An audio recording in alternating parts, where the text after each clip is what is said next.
Salut, bienvenue dans Jeu de Puissance, on se retrouve du côté de l'Alberta, on va parler des Flames de Calgary.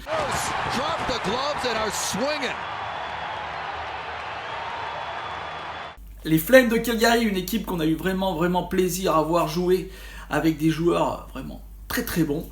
On parle bien sûr de Sean Mohan par exemple ou de Johnny Hockey-Goodrow. Johnny Hockey-Goodrow, un des meilleurs joueurs de la NHL.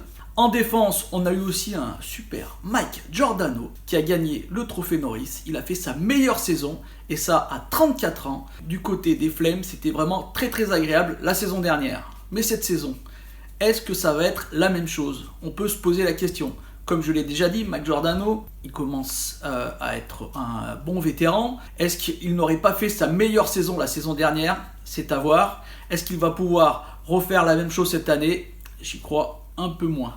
Au niveau des changements, pas grand chose du côté des Flames. On a eu l'arrivée de Milan Lucic à la place de James Neal. Ça a été un échange entre les deux équipes de l'Alberta, Edmonton et les Flames. Boulet contre Boulet. Au niveau des gardiens, là aussi, mêmes équipes, mêmes échanges. Cam Talbot contre Max Smith, Boulet contre Boulet. D'ailleurs, au niveau des gardiens, c'est un peu là où ça pêche. On va avoir droit à Rittich comme gardien numéro 1. Est-ce qu'il est capable de tenir ce rôle? Ça va être la question essentielle pour cette équipe. A noter que les Flames ont souvent l'habitude ces dernières années de faire une très bonne saison et l'année suivante un peu de s'écrouler, de faire une autre très bonne saison l'année d'après et ainsi de suite. Alors est-ce qu'ils vont garder ce rythme de mauvaise saison, bonne saison? Est-ce que donc cette saison va être plus que moyenne? On va le voir. Dans tous les cas, je pense qu'elle sera quand même un peu moins bonne que la saison dernière qui a été quand même exceptionnelle. Au niveau des jeunes, on pourra sûrement voir en défense Juuso Valimaki et aussi un joueur comme Dylan Dubé qui a fait très bien dans ses années prospect.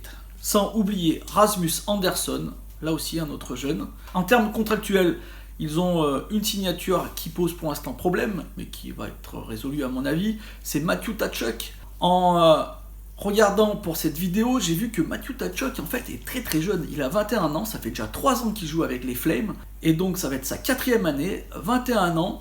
Il progresse d'année en année. C'est peut-être le joueur à vraiment observer cette année du côté des Flames. N'hésitez pas à regarder cette équipe qui est vraiment très intéressante à voir jouer. En plus, si Matthew Tkachuk monte encore un peu plus de niveau, ça va être encore plus intéressant. En termes de prédiction, là c'est quand même assez simple. La division Pacifique, c'est quand même pas la division la plus compliquée.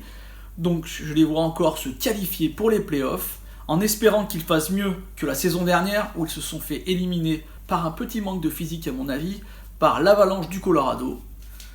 Donc, qualification pour les Flames de Calgary. Voilà, j'espère que cette vidéo vous a plu. Si c'est le cas, n'hésitez pas à me faire un petit like, un petit commentaire ou à la partager. Nous, pour la prochaine, on va se projeter du côté de Raleigh pour aller voir l'équipe que les fans de stats avancées préfèrent. Ciao!